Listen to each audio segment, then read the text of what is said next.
Hey, this is James, fitness and sports instructor with PSP Kingston, coming at you today with another installment in the sports workshop series. So today's topic that we're going to do a little bit of a talk through here for the sports workshop series is speed development for soccer athletes. So we're going to look at speed development specifically for soccer athletes. So there's a lot of information to cover on the topic of speed development. So we're going to kind of go through things. We're going to start off a little bit general, and then we're going to go into some more specifics in relation to soccer athletes. And the goal of this workshop and this talk through basically is to give you a little bit of a base in terms of how to look at your training and kind of the things to add in, take out, and how to kind of structure things for that goal if you are looking to try to increase your speed. So, speaking of speed development, it's important kind of to define what we're talking about here in relation to speed. So, what is speed for the purpose of what we're talking about here? So, what we're talking about is speed of basically running, and we're talking about that run speed. It's straight linear running that we're going to be looking at here. So, that's kind of just to differentiate from agility. There is speed within agility and how it's expressed, but it is a little bit different than speed. So in saying that, what you can basically take out of that is that someone could be extremely agile or be very good at displaying the quality of agility, but not really be that fast in terms of linear speed. And it can work in the inverse way as well, in the sense that someone could have great linear speed, as we're defining it, that straightaway running speed, but have poor expression of the skill of agility. So you can have both, but it's just important to kind of differentiate that agility and speed are two different things. Just because agility requires a stop and start, a change of direction, as well as a little bit of a cognitive aspect of like reading cues and being able to change that direction based on those things. Whereas when we're talking about speed, we're just talking about straight linear speed going in one direction for the most part. Maybe just a slight differentiation, but not quick turns or anything like that. So that's what we're looking at when we're talking about speed. Now, it is important here what we have on the board, field versus track athletes. So speed for a track athlete is very specific. That's a very specific distance, very specific in terms of like the times you're looking for, very specific in terms of the form. So those things get into like some very specific elements that are different for a field athlete, because the speed that a field athlete has is a little bit more free flowing. It's a little bit more dictated by their sport. When you're a field athlete, it kind of comes down to some of the provisions of your sport. So there are some very key differences, and we'll kind of touch on those later.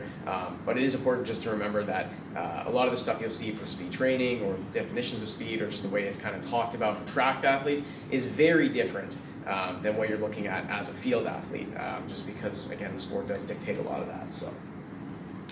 So when we're talking about speed, a big thing that we do kind of have to talk about and mention, and there's kind of different layers to that, is genetics.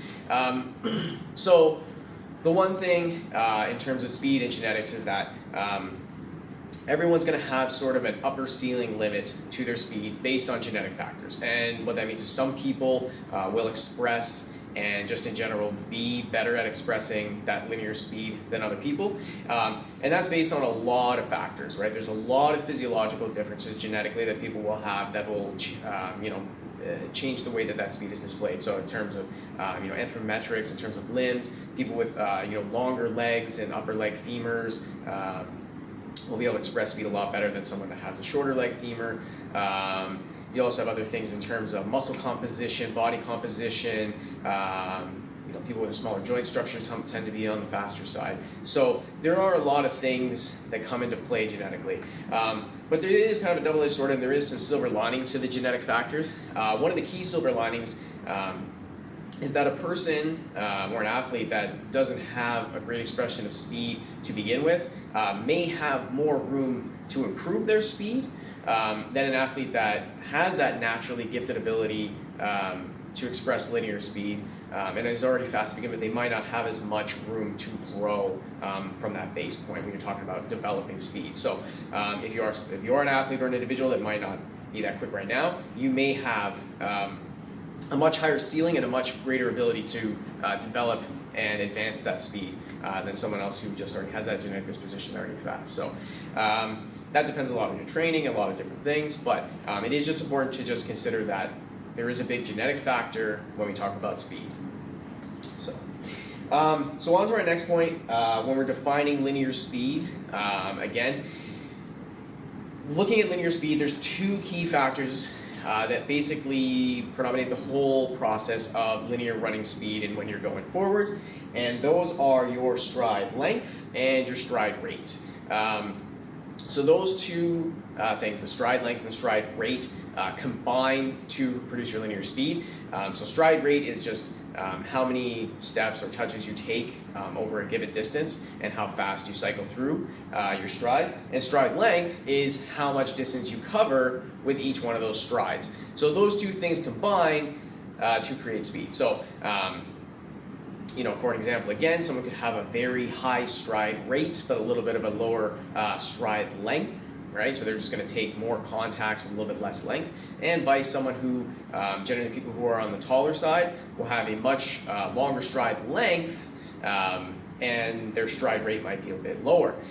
So you kind of combine those two things, and if you have those two individuals, a shorter and a taller individual, it's going to kind of come down to the combination of those two factors for who's faster. Is the taller individual able to get their stride rate up fast enough with their stride length to overcome the shorter individual's faster stride rate in relation to their stride length? So those two things combine, and those are the two things you kind of play around with and look at when you're looking at that straight linear speed.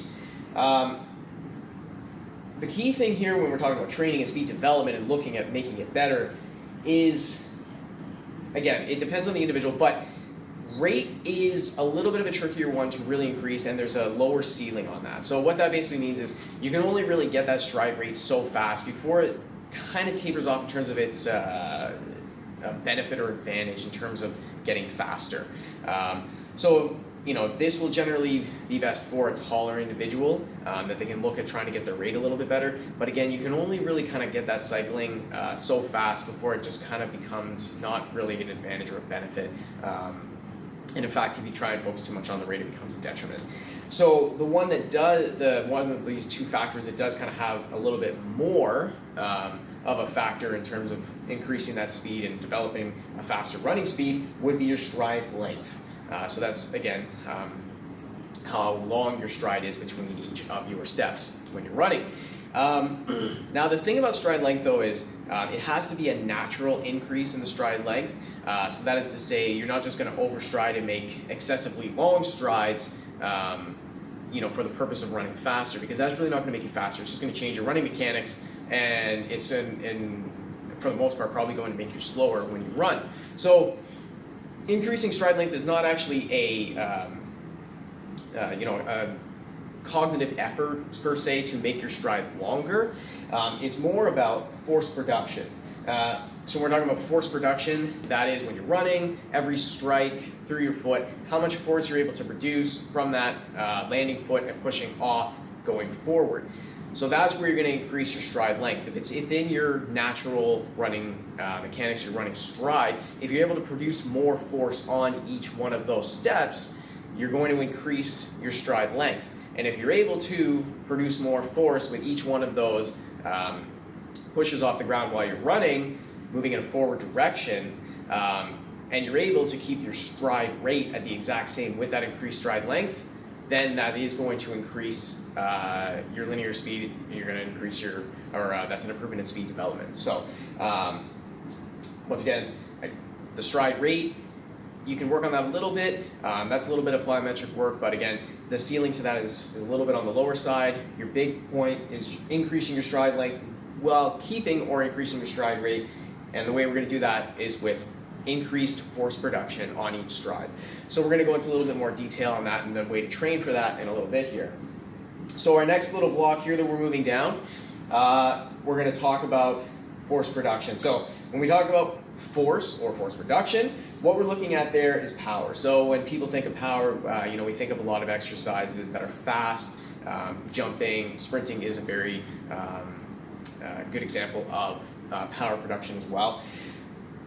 But the thing with power production is there is a very big base that exists of power. So when we're looking at power, power is the expression of strength performed in a fast expression. So without the strength building back up in that direction, going in the inverse, it's very difficult to express a lot of power if you don't have the base of the strength first with which to express, right? So again, because power is strength expressed quickly, if you don't have the strength to express, then your power won't be that impressive. You won't have that ability to express it really. So again, we got force equals power, which again is that strength expressed quickly. So if we're looking at power, then we're looking at strength as the big base of that pyramid, moving up into those more specifics, right? So strength is the base of all that power that you're going to want when we're talking about that stride length, that force production.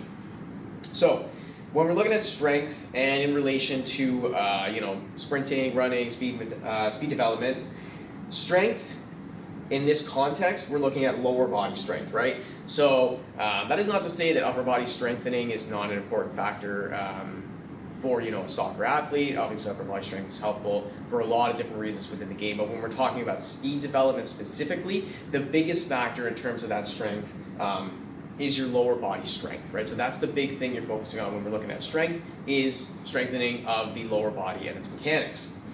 And then so we're looking at speed development. Obviously, with speed development, on top of that strengthening the lower body, there is a big component, which is running. So obviously, when we're talking about speed development, we are talking about linear speed. We're talking about linear running in a straight direction. So obviously, running is a part of that. And when you're running for speed development, the big thing is there needs to be a speed factor, and it needs to be fast, right? So in order to develop speed, you need to work in a sprinting mechanic. You need to work fast.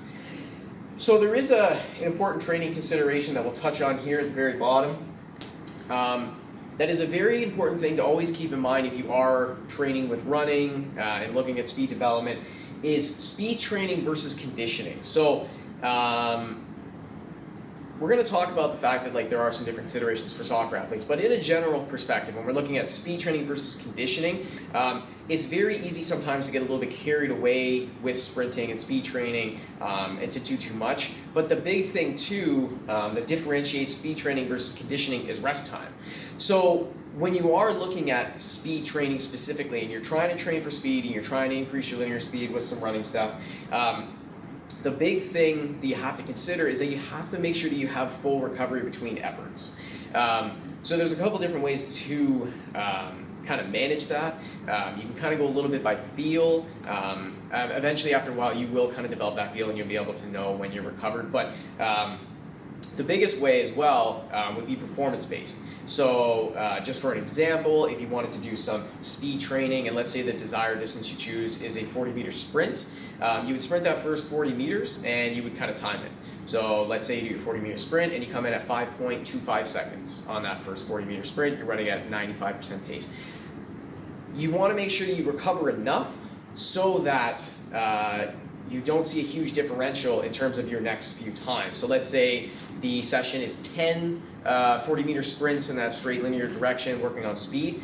You want to make sure you rest long enough so that each of those 10 sets are within a 10%-ish differential of that first sprint, right? So, it's 5.25. You want to stay pretty close to that number. So you don't want to creep over that 5.5 mark. You don't want to creep below or you want to get, down to the 5. But you don't want it to increase more than probably about that 1 second differential or a half a second differential on all those sprints. And if you do start to see that time decline, there's kind of two options when you're doing speed training. You can either increase your rest time a little bit on your next couple efforts, see if you're able to bring those timings back down with the extra rest period, or if you are finding that those times are really starting to creep up and get a little bit too fast, at that point you might want to just cut the session.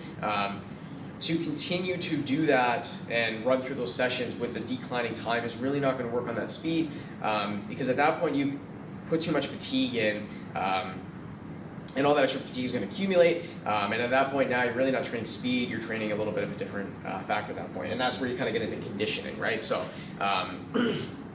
there are some ways that you can do some speed training and speed development with conditioning, and we're kind of going to go into that later. But if you are purely looking at, trying to increase your speed through running, and you are doing speed training, you want to make sure that you differentiate that from your conditioning sessions, from your cardiovascular work, from your energy systems work, and you want to make sure you have complete recovery. The best example to think of that is to compare it to other maximal effort type activities, such as strength and power, where you want to have a lot of recovery time between those so that your performance stays the same. So once again, if we're looking at that running aspect and the speed, when you're doing speed training, just make sure that you're getting complete recovery and make sure you manage that fatigue so that your performance stays at a high level and you're able to focus on speed development during those sessions, vice looking at conditioning. So that's that topic there. We're going to talk a little bit about that in a sec. But moving on to our next piece here, strengthening of the lower body, right? So again, we're going to move up here to the top square.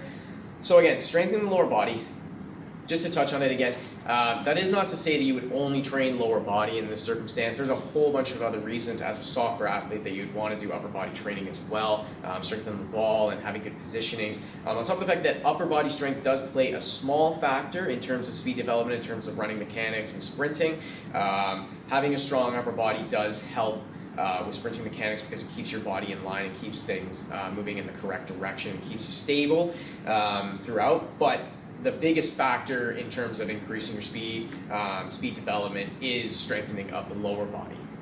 So we're going to just very briefly touch on that. Now, strength training and lower body training and all that kind of stuff, it's a very big topic, kind of outside of the breadth of this topic.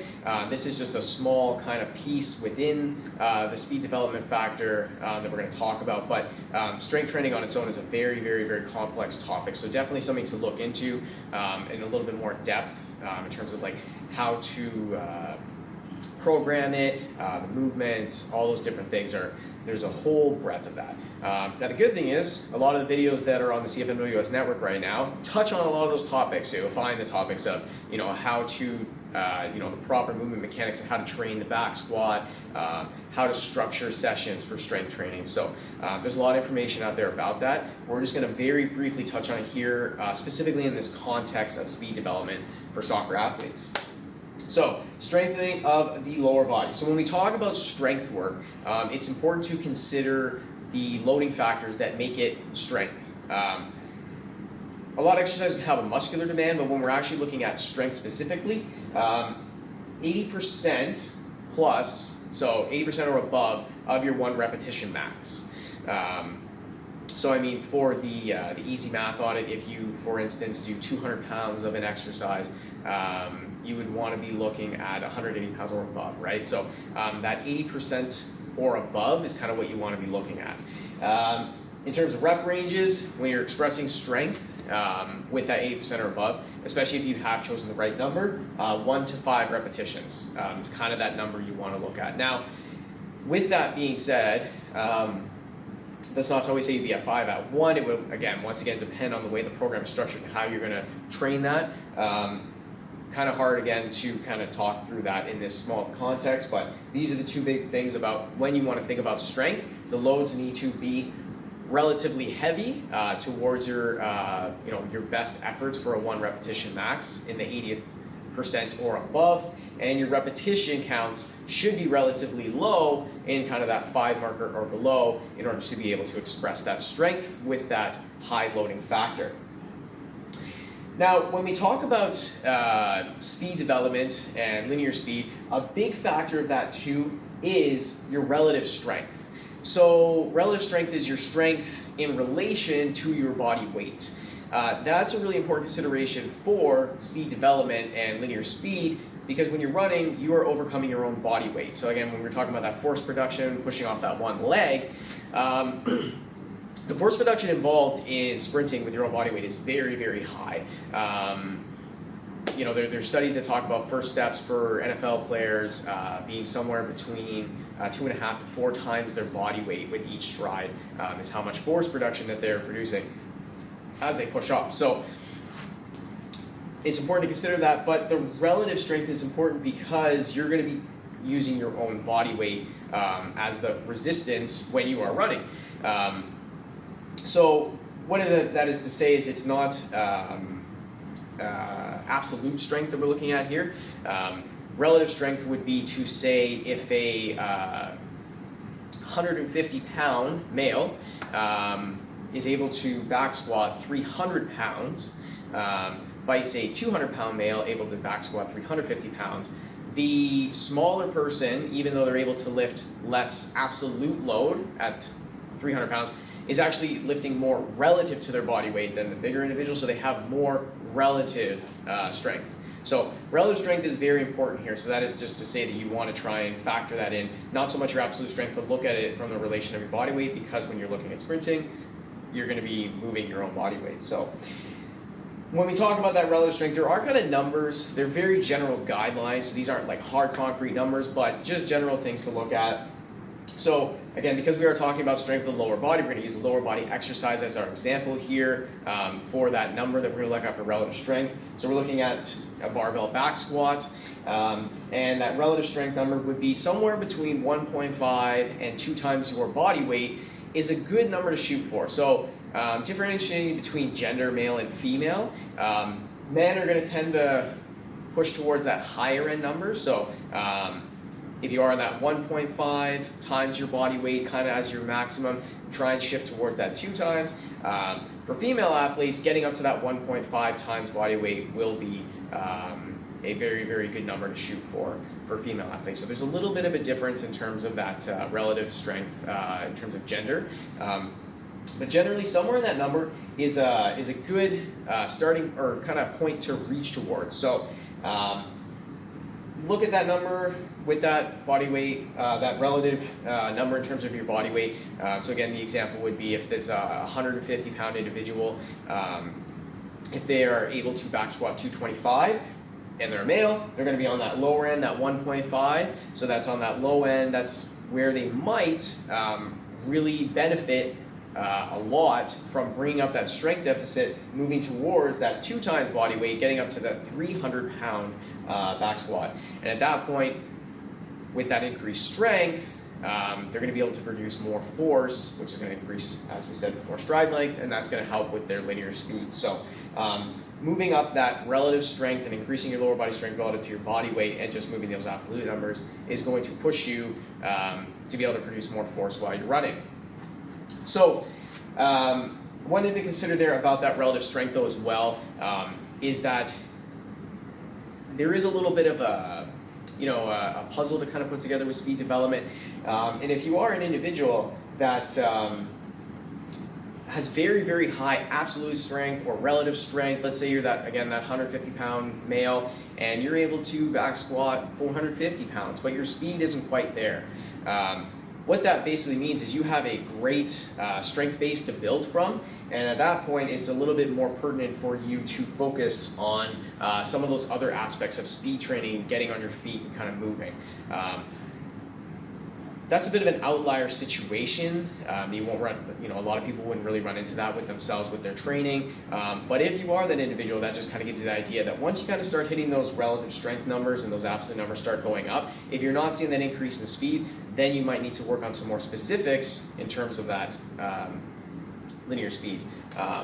But the lower body strength is probably, and the lower body strength and the relative strength is probably the biggest factor that you're going to have a lot of control over when you're talking about training for speed development. As we talked about before, there's a big genetic component to kind of overcome when you're talking about speed development. There's a ceiling that you're going to reach, but the biggest thing you have control over is these factors here, because they are trainable. Your genetic disposition is not really going to be trainable. Your limb lengths and your compositions and the way that your bone density is, those things are really kind of, you're born with them. You can't really change them. You can't train them. So this is the biggest thing that you're going to have control over, that you're able to kind of put into a training practice and really kind of force some of that extra output. So that's why we're talking so much about this. Now, when we're talking about, again, that strengthening of the lower body, we already touched on these pieces. We're just going to quickly talk on lower body exercises. in terms of what you want to be training for that speed development. Now, this is a very, very generalized piece here. There's a lot of individuality when it comes to training and strength training and resistance training.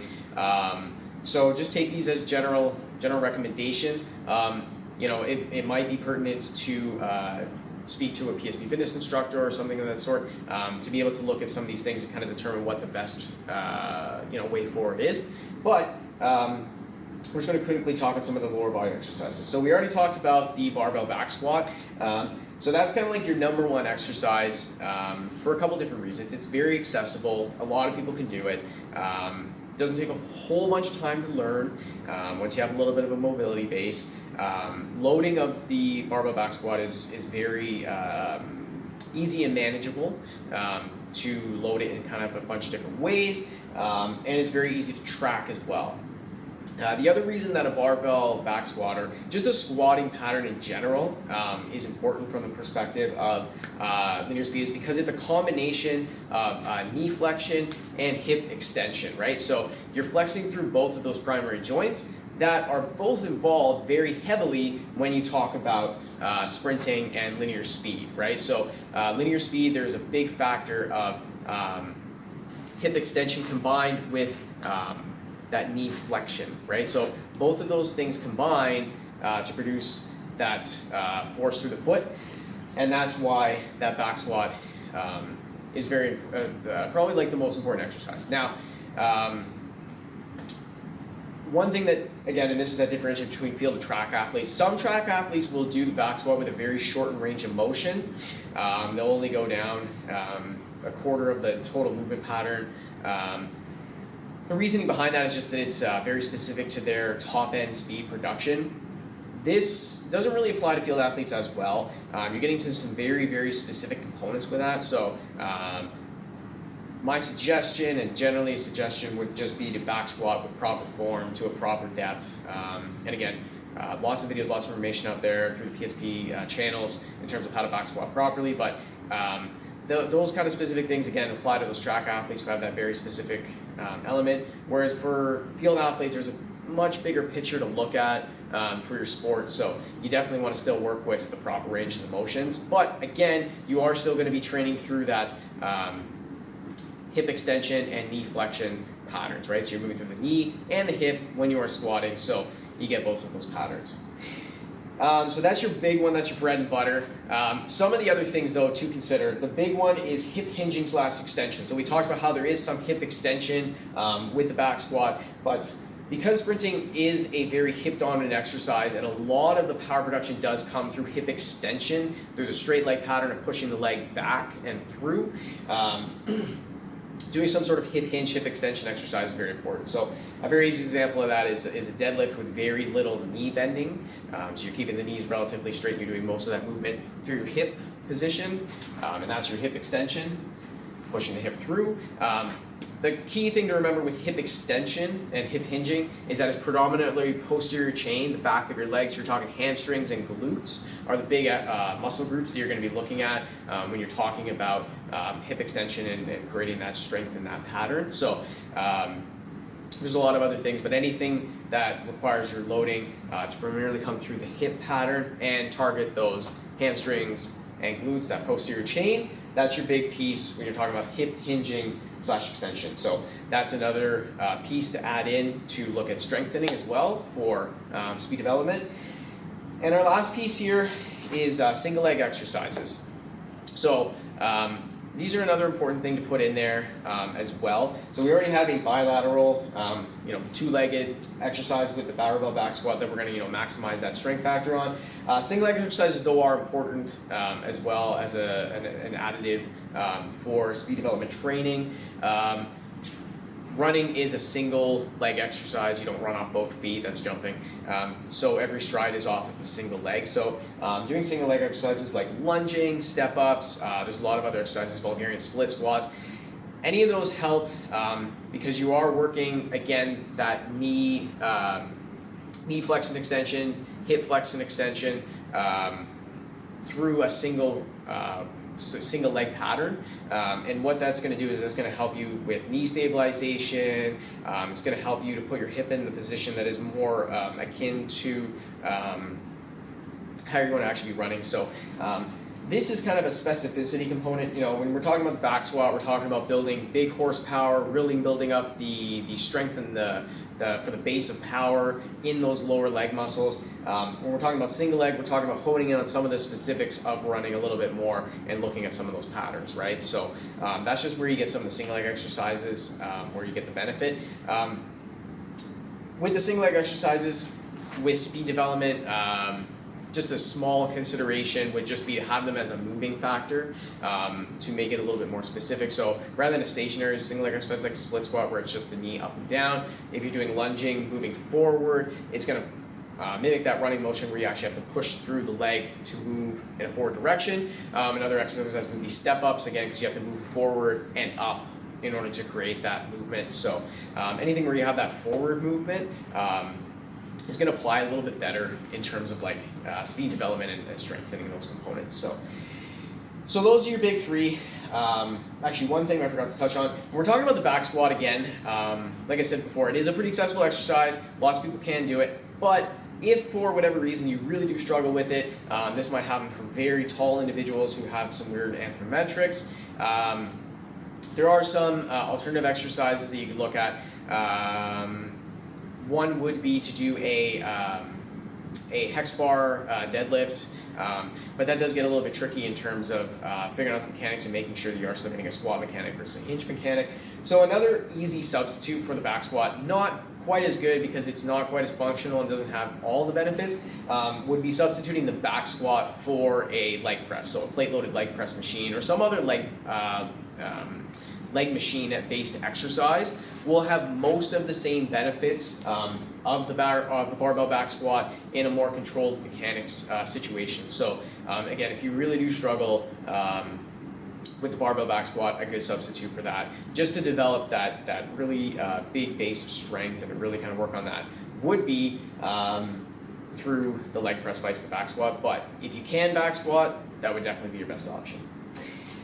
So just a quick little question mark here. What about speed, strength, plyometrics? You know, when we're talking about plyometrics and speed, strength, we're talking about, jumping, so box jumps, just regular jumping, weighted jumps. Plyometrics are an even more specific kind of type of jumping or bounding where it's real quick reflex movements, trying to minimize ground contact time, using the strength shortening cycle, very complicated topic there, but all that kind of stuff, right? So we're talking about jumping, power stuff. Where does that kind of fit in? When you start getting into those top ends of that relative strength, or if you do have that really big base of relative strength and you're not quite getting some of that power output when you're sprinting, that's kind of where those things factor in. So those are the little add-ons, right? So that's when if you've covered off all these things and something's still not working or you have that extra ability, absolutely. So, jumping exercises are very helpful because they are on that strength speed curve. They're more towards the speed part of that strength speed curve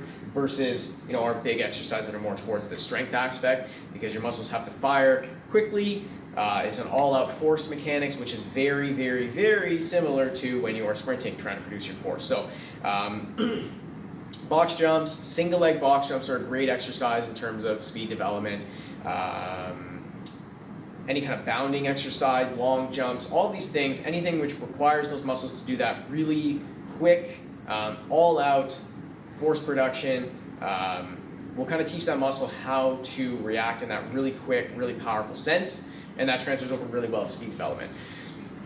Once again, kind of as we talked about with speed training versus conditioning, when you are doing those power exercises, again, it's about low repetitions, it's about high quality of those movements. You want to make sure that they are as powerful as they can be. You want to manage fatigue, take lots of rest in between those efforts so that you are able to maximize that power output of that exercise. So it's not to do 50 box jumps or something like that because you're really not maximizing that power output at that point. So general considerations when you're talking about speed, strength, plyometric stuff. You're looking at, again, that 1 to 5 repetition range. When you're getting all those 5 repetitions, that maximal power output from the lower body mechanics is going to start to taper off. So again, those are great exercises to add in to that component there, right? So once again, we are talking about this strength piece lock here. There's a lot to talk about that topic. That could be a whole nother workshop all on its own, with a whole nother whiteboard. So these are the general considerations. Definitely, do a little bit more research in terms of those strength components and how to put them all together. For a general recommendation, stuff like this, putting it all together, usually a frequency of twice per week of some sort of lower body strength training is usually going to be enough for most people, 1 to 2 times per week, but usually 2 times per week is kind of where you'd want to shoot for. And then combining that with some other training and whatnot with upper body and stuff. So the lower body stuff, 1 would be kind of the minimum, but 2 times per week would kind of be more in the range of the ideal situation. Anything more than that, especially as you start to move into those higher strength points, is going to be a little bit too much, especially if you're combining that with a whole bunch of other training in relation to soccer with running and all that. So 2 times per week would be kind of that sweet spot. So we're going to move on. We're going to touch on the last section here. So we just finished off our strength stuff, talked about a couple things here. So what we're going to talk about is getting into a little bit more of the specifics, kind of like the cherry on top stuff from that base building with the strength work. We were looking at strength lower body. Now we're going to look at some of the running and the speed work and how to work that in. So we're looking at considerations, special considerations for field athletes, and then also like specifically even more so towards soccer athletes. Field athletes, again, as we kind of discussed, kind of fall in a different realm in terms of the way we look at speed development and in the training perspectives of it. We're talking about field athletes, we're talking about soccer, but we're also talking, there's generalities between other field athletics like football, basketball, baseball, stuff like that. So there are some general things that kind of like play into all of them, and then there are some specific differences that we'll talk about specifically, towards the idea of soccer. Now, when we are talking though about running and sprint development and speed and whatnot, it's also important just to consider that you don't want to do too much necessarily, and it's easy to do too much, especially for field athletes. There's been a lot of time if you are a field athlete, as a soccer athlete, you spend a lot of time running, as you've developed as an athlete, and you spend a lot of time with sprint development through that, just within your own sport and doing your sport activity. So adding in a lot of specifics isn't super pertinent, but kind of like the cherry on top piece, especially if you're already doing, 3, 4, maybe 5, 6 sessions of soccer, some sort of game, practice, scrimmaging already. If you're already part of a team, you're getting a lot of that sprint work and running work in through those activities already. So you definitely don't want to add on too much. If you think you really need it, that 1 session per week if you're in those high volume sections of your sport. If you're in the off-season activities and you're really not playing a lot of soccer, or you're limited in terms of your ability to play in situations like we are right now, if you're overseas, that would also be a good opportunity to kind of add in a little bit more specific running work and then specific speed development sprint work that we're going to talk about here. So this is kind of like the cherry on top piece, and you kind of have to manage how much you add in. So again, some common generalities between all the field athletics and that apply for soccer. So one thing in terms of when you're developing these running sessions, rolling starts is just one thing to quickly touch on. In a lot of field athletics and soccer, it's very seldom you're going to start from a very dead stop position or from a stance like a track athlete off of blocks, right? That just doesn't happen. In a lot of field athletics and soccer, you're going to be already moving and then hitting a sprint. So to work that into some of those speed sessions, so as an example, let's say you're just doing 10, 25 meter sprints with full recovery for some speed work, it might be pertinent, instead of just going from a dead stop on that 25 meter sprint, to add in a 2 meter, 3 meter jog and then hit the sprint from there. Working on those acceleration mechanics from our already moving position is a little bit different than a dead stop, so that's a good thing to put in there, or as well as just do them from turning position, so you're turning this direction and then turn the opposite direction. Sprint is a good thing to work on that allows some of that speed development, that speed work to transfer over a little bit better to your field athletics and to the actual match. Another key piece, when we're talking about field athletes, is the distances. So we've got 10 to 60 meters written on the board. Again, for track athletes, when they specialize in terms of a certain linear speed and sport, they are a specific distance, they know that distance. Field athletes don't really know the distance that they're going to sprint. It's very dictated by the game, and it can be different in terms of different games, in terms of the opponent you're playing or how the game develops and whatnot. So you can't really predict those factors. So that's why you want to kind of work some different distances. You obviously don't want to make them too long. You know, the 60 meter is really on the long end, especially for soccer athletes. There's not going to be a lot of circumstances where you're going to sprint, you know, a full length of a field and doing the top end speed like that. So it doesn't really apply that much. More pertinently, and we're going to talk about this in a second, you know, the lower end of those realms is kind of more where a lot of that sprinting and that speed work kind of applies in the sense of a soccer match. So something to consider there. Now, the next piece, and that kind of ties into those short sprints, is acceleration. So when you're talking about acceleration, you're talking about, you know, first step, first 5 meters, all those kind of things they talk about in sports and in terms of field sports is a very important consideration, because again, that's really the difference maker a lot of times when you're talking about field athletics, and that's also where you're going to spend a lot of your time when you're doing that speed development, is those quick little runs here to there as the game takes place. As opposed to that really top end speed where you kind of get full tilt for a long distance, right? So a quick, easy way to work on some of those acceleration mechanics and develop them is hill sprinting. So hill sprinting, you know, you just find a hill. You don't want it to be too steep. You want the gradient to be pretty mild. So you're still able to have good running mechanics. But the benefit of a hill is it works the acceleration mechanics because you have a forward lean posture and you never get a full extension through the leg because you're constantly cycling through your steps a little faster. So that's a good way to get repetitive motion of those acceleration mechanics. Another way that you can work acceleration mechanics, but not quite as easy, is doing weighted sled work. But that's a very specific sprint drill, and it's kind of hard to facilitate. So hill sprints is kind of the easier way to kind of manage that. So again, those are 3 quick things: rolling starts, you know, keep the distances relatively short, and work on some of those acceleration mechanics, maybe with some hill sprints. So again, we're talking about some of this running speed stuff, working those sessions in. Some considerations specifically to soccer. So soccer is a very conditioning biased sport. Conditioning is a huge part of the sport because of the duration of the match, the distance is covered, and there's no substitutions. You're constantly on the field and moving. So having a good solid conditioning base is a deal breaker for a soccer athlete. So, you know, on top of like that very specific speed training, there are ways you can still work speed and sprinting and speed development into conditioning factors as well. And that would be very important for a soccer athlete. So an easy way would be to substitute some of those longer steady state duration runs and doing a little bit of speed endurance work. So one example of speed endurance work where you really work on some of that sprinting would be doing some shorter like cluster type sprints where you do very, very short rest periods so that you were running against a lot of fatigue. So the example of that, just kind of quickly go through, you would do a short sprint, 15 meters. So you'd sprint that distance, but then you take a very short incomplete recovery period of 15 seconds and then sprint again. The goal would be to sprint as hard as you can, keeping your times might drop, but you try and keep the effort as high as possible and focus on the sprint mechanics. Repeat for 5 with a short rest, and then you would take a 5-minute rest period, get a little bit more of a complete recovery, and then repeat again for 3 to 5 total rounds. So you're looking at 15 to 25 15-meter sprints within that session. So you get a lot of volume work against some fatigue. So it's going to work on your conditioning, and it's going to also work on helping you to develop some endurance and keeping your speed high under those states of fatigue. Another way and a sub for some of those long duration runs that'll help with some of those speed mechanics would be to do some tempo running. So tempo running is running, you know, medium to long distances, the 100, 200, 400, somewhere in that range. Still running fast and, you know, close and above like that very slow duration speed into the kind of the longer running mechanics.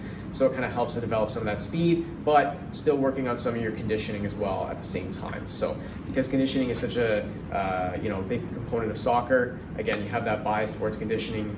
You can work in some of that speed work with your conditioning work as well. So again, those are just some very specific considerations to when you're talking about that specificity of running speed. So we're wrapping up here.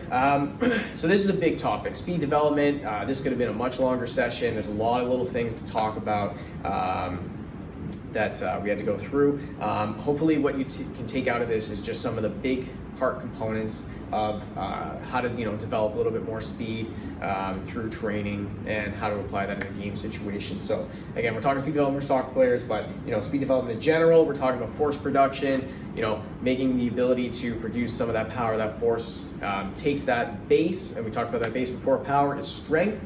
So again, that lower body strength is that big piece to be able to maximize your force production when you are sprinting. So that's a big piece right there. And again, a lot of topics with strength work, so just keeping in mind strength and expanding onto that topic through a little bit more research, looking at some of the PSP resources. And again, that cherry on top, depending on how much volume of other stuff you're doing, would be doing some of those running, speed, sprinting sessions, and making sure that you do them right, whether it's you're trying to focus on your speed or your conditioning, putting those two things together as we discussed. So again, big topic here, a lot of things to discuss. Hopefully that gave you a little bit of an idea of just some topics and some things to add into your training, or how to change some things in your training to focus on some speed development. It would also be very beneficial and pertinent to look at your individualized situation, and maybe talk to a PSP fitness instructor, and they would be able to help you to kind of look at your individualized situation and how to develop that in the best possible way for what you're dealing with on your own side. So there's a lot of information there, and again, some of these key little points here, you're going to find some extra information on some of the other videos that are offered through the CFMWS network as well. So take a look at some of the other stuff that might apply from this here. And again, speed development for soccer athletes. If you want that individualized stuff, contact the PSP fitness instructors, and happy training. PSP Kingston, the health and wellness provider for the military community.